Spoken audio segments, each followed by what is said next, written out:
I approach this moment with the utmost humility as I prepare to take on this job, a job that only 2,000 Americans in the history of this country have ever had the honor to do.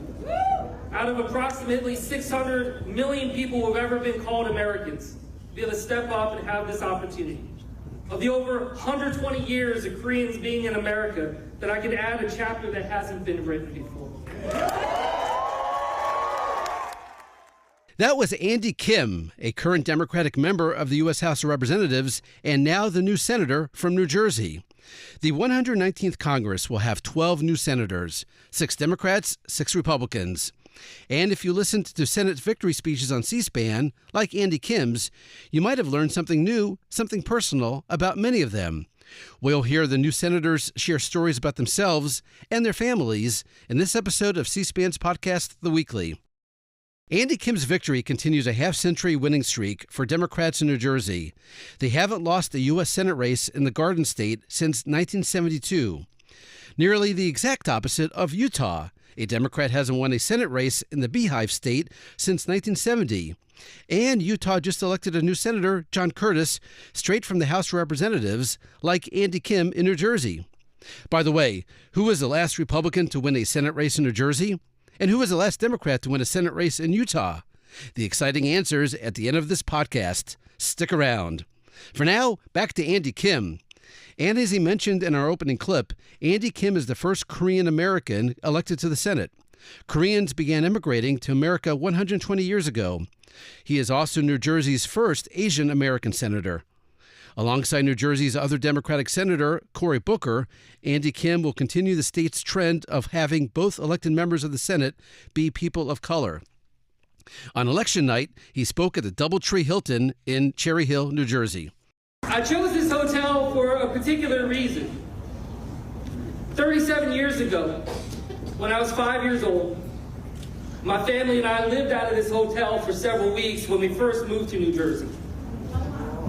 My first nights in this state were right here in this hotel. My dad had just accepted a job, his very first job ever, working at a lab in Camden to do cancer research. And we were looking for a home for us to rent. My very first nights, as I said, were here, and some of the strongest memories I have ever had in my life, early moments of my life, were here. I remember staying here. I remember there was a restaurant here. I think it was called Circles. I can't remember, but I just remember feeling like the food was amazing. I was like, people in New Jersey live good here. Quality of food, high class. I felt like a prince. And I just have to say, I wanted to be here tonight, in this hotel. I wanted to pay tribute to my parents, to my family, to the state, for giving a kid like me a chance to be able to dream, for giving me the tools through public education and a kind community. Yeah.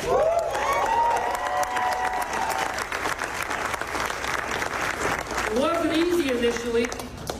We had no family to lean on here, no friends to help us get started, but New Jersey welcomed us.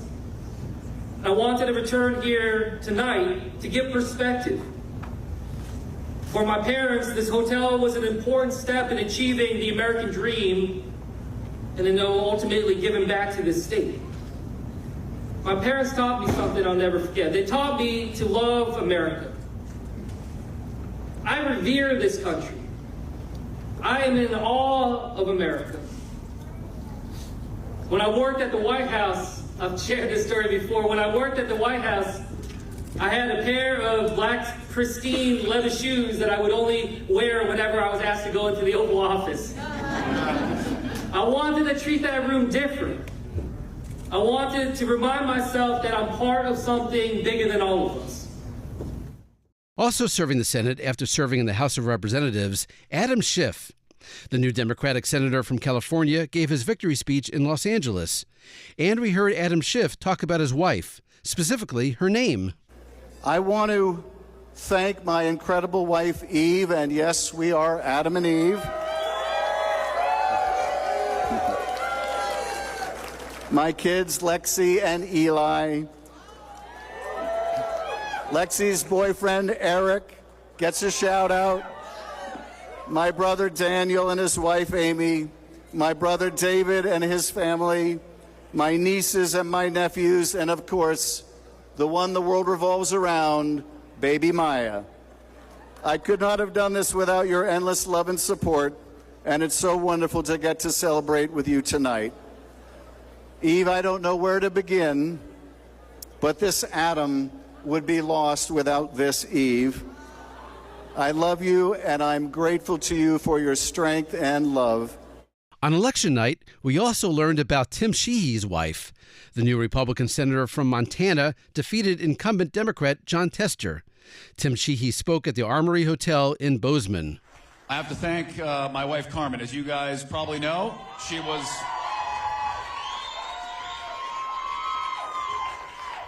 we met when we were teenagers and decided pretty soon thereafter we were going to spend the rest of our lives together. But then we didn't see each other very often, and as you probably know, we were then married via the mail. I'm a mail-order husband because she was deployed in Afghanistan and I was somewhere else, and we decided to get married, so we notarized a couple of forms and mailed them to Kalispell Courthouse, and the rest was history.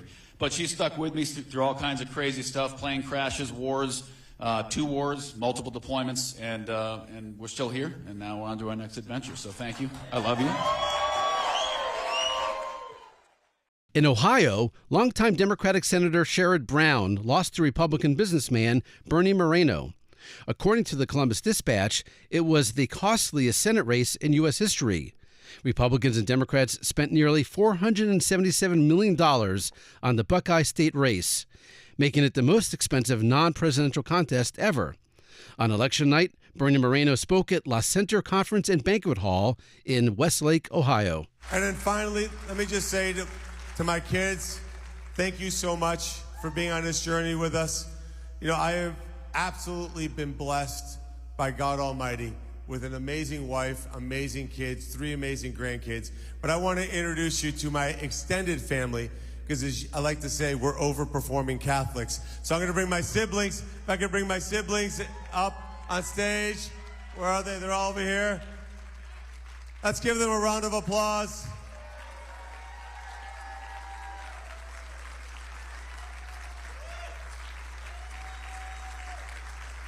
I'm gonna say one last thing. You know, my mom and dad left the safety and security of knowing what they had when they left Colombia, South America. They didn't know what America would mean to them.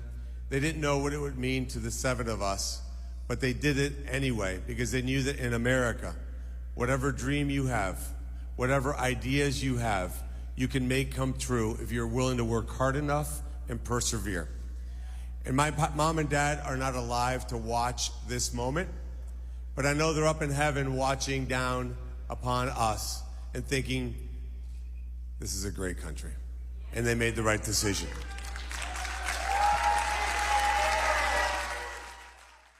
Bernie Moreno also added some salty language to his family talk.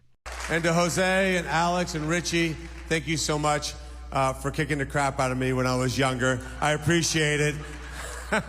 You made me tough. You made me tough. Next, Pennsylvania. On the Friday after the election, Republican David McCormick declared victory over incumbent Democratic Senator Bob Casey. David McCormick stood at the podium with his wife, Dina Powell McCormick.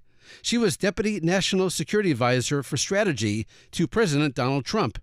And she got a mention during her husband's speech, in the same sentence as Donald Trump. We got to move on to changing the direction of the country. And this is an incredibly important week, right? So we have leadership elections in Washington for the leadership of the Senate. Dean and I had a talk with President Trump yesterday. There's a huge agenda that he's putting forward. And Meantime, the neighboring states of Maryland and Delaware made Senate history together. Democratic Representative Lisa Blunt Rochester of Delaware and Democrat Angela Alsobrooks of Maryland will become the first 2 black women to serve together in the Senate. Neither Delaware nor Maryland have ever had a black senator, and Delaware has never been represented by a woman in the Senate. Lisa Blunt Rochester and Angela Alsobrooks become the 4th and 5th black women to serve in the Senate, and the 3rd and 4th ever elected. Speaking to her election night party in College Park, Maryland, Angela Alsobrooks reflected on the history made for diversity in the Senate, just like Andy Kim did when he spoke in New Jersey. Now, it's remarkable to think that in 2 years, America will celebrate its 250th birthday. And in all those years, there have been more than 2,000 people who have served in the United States Senate, and only 3 have looked like me.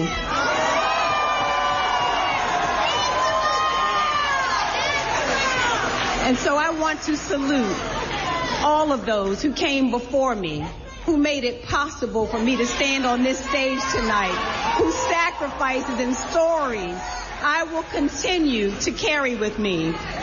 And from the bottom of my heart, I thank each and every Marylander. To serve this state, my hometown, is the honor of a lifetime.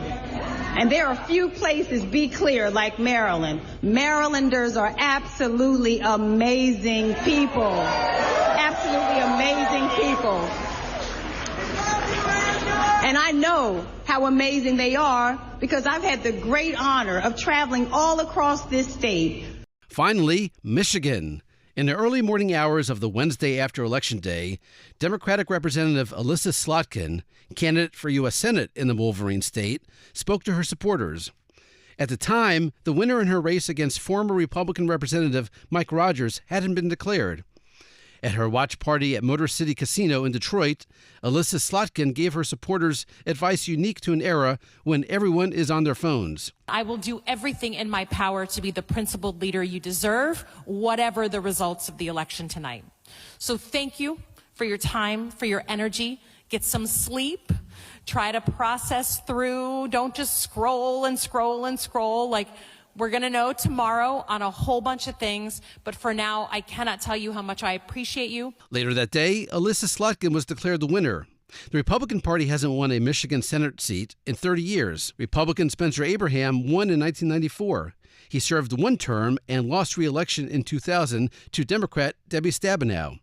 She held that Senate seat until she retired this go-round. Alyssa Slotkin now replaces her. And now, a bonus clip. For the 119th Congress, the incoming freshman class of senators includes 7 members currently serving in the U.S. House of Representatives. And it includes 1 current governor, Jim Justice. The governor of West Virginia easily won his Senate race. He flipped the seat to the Republican Party after Joe Manchin decided not to seek re-election. Which means, for the first time since 1958, both Mountain State senators are Republican. Jim Justice spoke at the posh Greenbrier Resort in West Virginia, and he opened with a joke. Well, what I don't understand is I think they called this at 7:31.